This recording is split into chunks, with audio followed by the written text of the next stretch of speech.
Ibu. Don't allow him to reach ground. How much you know, Sonny? Madu pitching gate. Madu watching a karaka. I don't have a guitar. Don't allow him to reach ground.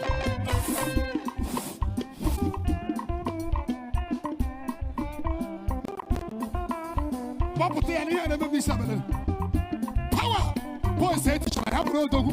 Oh, yeah, to Sharaburodogu. Oh, yeah, to Sharaburodogu. Oh, yeah, to Sharaburodogu. Take it! 1, 2, 3, go! Ha! Watch them! Watch them! Beep, beep, beep, beep, beep, beep.